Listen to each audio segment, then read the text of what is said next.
Part 2 की शुरुआत होती है शिवा से। शिवा गुरुजी और ईशा आश्रम में बैठे होते हैं। सबको बच्चे के मरने का दुख होता है। अब शिवा की रियल पावर भी जाग चुकी होती है। लेकिन अब गुरुजी शिवा को देव से छुपाने का रास्ता बता रहे होते हैं, क्योंकि ब्रह्मास्त्र के तीनों टुकड़ों के जुड़ने के बाद अब देव वापस जिंदा हो गया है। अब देव वापस आ चुका है और देव अपने सारे अस्त्रों को वापस ढूंढने में लग जाता है, जो उसने जुनून और दूसरे लोगों को ढूंढने के लिए कहा था। शिवा को ये बात तो पता चल चुकी है कि देव ही उसका पिता है और ब्रह्मास्त्र के तीनों टुकड़ों के जुड़ने के बाद देव जाग चुका है। और अब फिल्म की कहानी फ्लैशबैक में जाती है, जहां पर हमें अमृता और देव की कहानी के बारे में बताया जाता है। अब हमें अमृता और देव की लव स्टोरी के बारे में बताया जाता है कि कैसे वो एक दूसरे से मिले थे। देव भी उसी ब्रह्म अंश आश्रम का पार्ट है, जिसके पार्ट बाकी के सभी ऋषि हैं और जिनके पास अलग अलग कई अस्त्र हैं। देव और अमृता की मुलाकात भी इसी आश्रम में हुई थी। इन दोनों को एक दूसरे से प्यार हो गया था और इन दोनों ने शादी कर ली थी। देव और अमृता भी सभी ऋषि के साथ इसी आश्रम में रहते हैं और इन दोनों की एक बेटी भी है, जिसका नाम जुनून है। और अमृता के पेट में देव का एक और बच्चा है। देवों से अस्त्र प्राप्त करने के बाद सभी लोग उन अस्त्रों पर अपनी महारत हासिल करने में लग जाते हैं।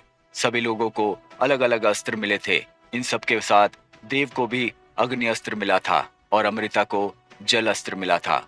इन सभी अस्त्रों में से सबसे ज्यादा खतरनाक और ताकतवर अस्त्र ब्रह्मास्त्र था, जिसको कोई भी ऋषि कंट्रोल नहीं कर पा रहा था। लेकिन सभी ऋषियों ने मिलकर ब्रह्मास्त्र की पावर को एक पत्थर में डाल दिया था। देव ने अपने अग्नि अस्त्र पर पूरी तरह कंट्रोल कर लिया था और अब वो और भी कई अस्त्रों पर अपना कंट्रोल कर रहा था।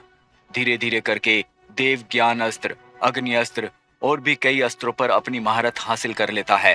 पर देव अब ब्रह्मास्त्र को हासिल करना चाहता था ताकि वो ब्रह्मदेव बन सके। पर ब्रह्मास्त्र को कंट्रोल करना आसान नहीं है, क्योंकि ब्रह्मास्त्र सबसे ज्यादा खतरनाक और पावरफुल अस्त्र है। अमृता जो देव की पत्नी है, वो नहीं चाहती है कि देव ब्रह्मास्त्र को हासिल करे। इसलिए ब्रह्मास्त्र को लेकर इनके बीच में कई बार बहस भी होती है। पर देव अभी भी ब्रह्मास्त्र को हासिल करना चाहता है ताकि वो दुनिया पर अपना कब्जा कर सके। आगे जाकर देव उस पत्थर का पता लगा लेता है जिसमें ब्रह्मास्त्र की शक्तियां ऋषियों ने कैद करके रखी थी।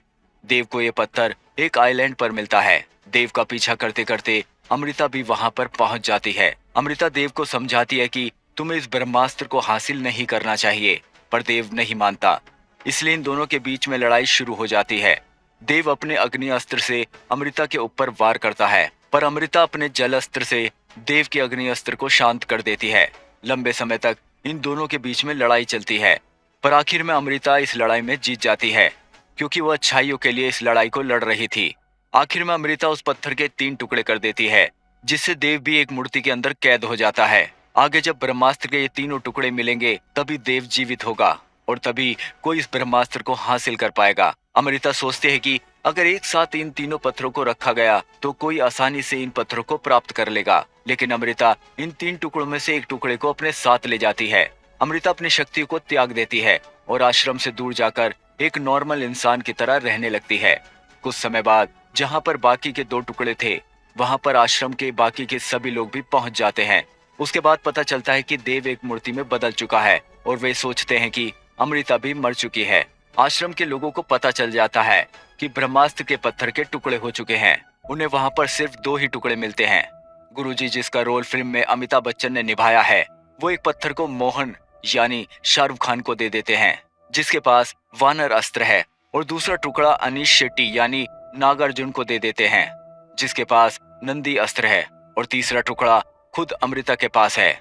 अब हमें दिखाया जाता है कि अमृता को शहर में एक बेटा होता है, जिसका नाम शिवा रखा जाता है। एक रात को अमृता और शिवा घर पर ही होते हैं, तभी घर में भयंकर आग लग जाती है।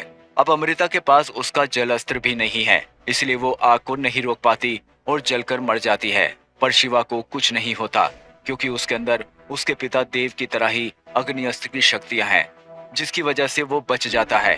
अब हमें दिखाया जाता है कि शिवा बड़ा हो चुका है और उसके पास उसकी माँ की एक आखिरी निशानी शंख है। ये शंख नहीं होता, ये वही ब्रह्मास्त्र का टुकड़ा होता है जिसे अमृता उठाकर लाई थी। शिवा का खून लगने के बाद ये टुकड़ा अपने असली रूप में आ जाता है। अब फिल्म में जुनून की एंट्री होती है, जो देव की ही बेटी है। अब जुनून बड़ी हो चुकी है। देव उन तीनों टुकड़ों को हासिल करने का काम जुनून को सौंपता है। देव जुनून को जल अस्त्र भी दे देता है और कई और भी शक्तियां दे देता है, जिससे जुनून काफी ज्यादा ताकतवर बन जाती है। जुनून एक एक करके सभी ब्रह्मास्त्र के टुकड़ों को इकट्ठा कर लेती है।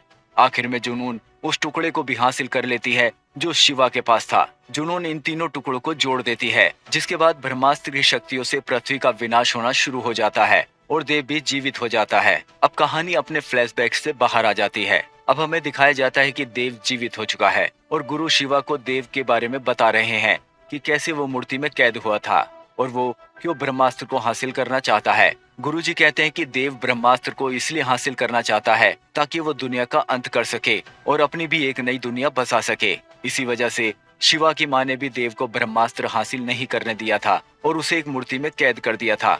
और अब देव दोबारा से जिंदा हो चुका है, तो वो ब्रह्मास्त्र को दोबारा हासिल करना चाहेगा। और जैसा कि हम सबने पार्ट 1 में देखा था कि जब जुनून ने उन तीनों टुकड़ों को मिलाया था और ब्रह्मास्त्र की वजह से दुनिया पर तबाही शुरू हो गई थी, इसलिए शिवा ने ईशा और पूरी दुनिया को बचाने के लिए ब्रह्मास्त्र को अपने अंदर समा लिया था। हमें ब्रह्मास्त्र की एक झलक शिवा की आंखों में भी देखने को मिली थी, इसलिए ब्रह्मास्त्र की शक्तियां शिवा के अंदर हैं और इन शक्तियों को पाने के लिए देव शिवा को जरूर ढूंढेगा। अब हमें देव को दिखाया जाता है। देव जुनून से पूछ रहा होता है कि ब्रह्मास्त्र कहाँ पर है।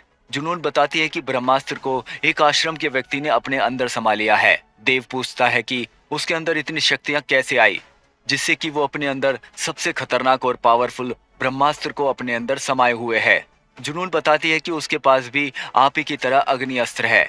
ये सुनकर देव हैरान हो जाता है कि अग्नि अस्त्र तो सिर्फ उसी के पास था, बाकी किसी और आश्रम के व्यक्ति के पास अग्नि अस्त्र नहीं था।